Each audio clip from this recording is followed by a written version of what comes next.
Bien, aujourd'hui, on va prendre comme philosophe Socrate et comme psychanalyste Freud, et on va mettre en perspective donc ces deux grands penseurs.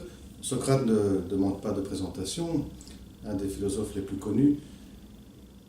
Alors, Socrate a amené quelque chose de tout à fait original à l'époque. C'est la façon d'enseigner la philosophie.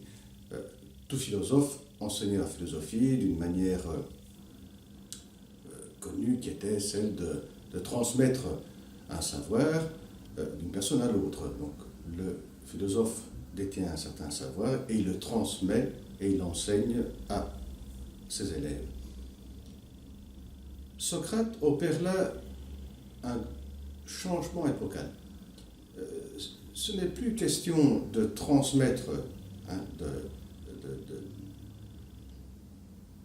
prendre un savoir qui se trouve dans un lieu et le déplacer dans un autre lieu, la tête d'un philosophe vers la tête d'un élève, mais il s'agit plutôt de faire surgir un savoir à partir d'un non-savoir. Qu'est-ce que ça veut bien dire cela? C'est très connu, cette méthode d'accouchement appelée la maïeutique, décrite dans un des écrits de Platon, donc le Ménon, qui était donc la démarche était de poser certaines bonnes questions, à l'occurrence à l'esclave dans cet écrit le Ménon, qui peut être l'élève, qui peut être quiconque avait envie de savoir quelque chose. Et au fur et à mesure que l'élève ou l'esclave en ce cas-là exprime une idée ou une réponse en fonction de la demande posée, pas à pas, va découvrir par lui-même une connaissance, un savoir scientifique. Alors, là, il y a un procédé qui est tout à fait nouveau et aussi une position du philosophe qui est tout à fait nouvelle. Là, le philosophe qui est certainement au départ est supposé savoir quelque chose par l'élève, eh bien, au moment où l'élève lui pose la question pour savoir quelque chose, le philosophe Socrate se destitue de cette position et invite l'élève à se poser dans une autre position qui est celle, position active, qui est celle de répondre, de se mettre à parler par lui-même. Eh bien, cette même démarche socratique, tout à fait nouvelle dans le monde de la philosophie de cette époque-là, Freud va la transposer dans le monde de la santé mentale. Freud est un médecin. Au départ, il ouvre son cabinet comme thérapeute de l'âme. Les patients qui vont le voir sont dans une position de s'attendre du médecin un savoir bénin qui leur permettrait de mieux s'en sortir dans leurs problèmes et de pouvoir guérir.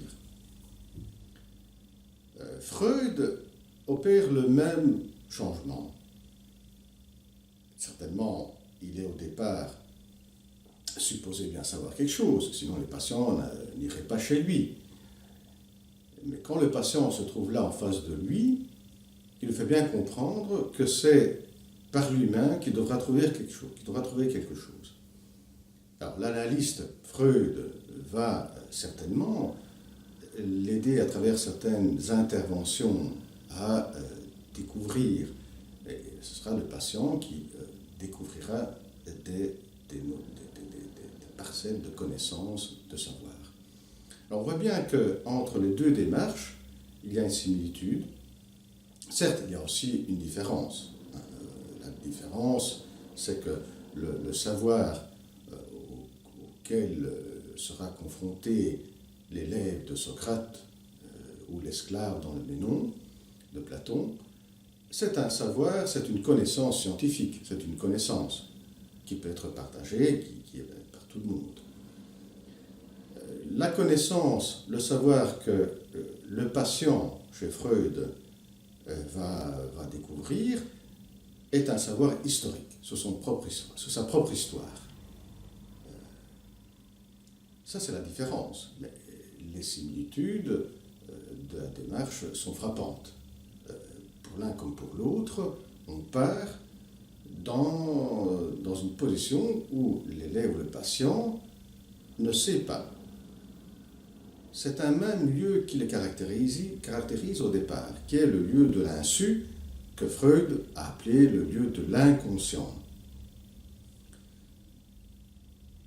Et le processus qui amène à faire surgir de ce lieu de l'insu, de l'inconscient, pour Freud, un savoir, eh bien, est le même. Le nom est différent. Pour Socrate, c'est la maïeutique. Pour Freud, c'est le processus analytique, qui sont tous les deux marqués par une intervention de Socrate ou de l'analyste. Socrate, ce sont des questions qui se suivent, du cas du Freud, du cas de la psychanalyse, ce sont des interventions qui sont faites petit à petit, quelquefois sous forme de questions, quelquefois sous forme d'interprétation. Et voilà que dans les deux cas, on voit surgir un nouveau savoir. Un savoir qui est une connaissance très importante pour l'élève de Socrate et qui permet de progresser dans l'analyse dans le cas d'un patient pour Freud. Voilà cette similitude, cette mise en perspective entre Socrate et Freud. Bien, merci, à la prochaine vidéo.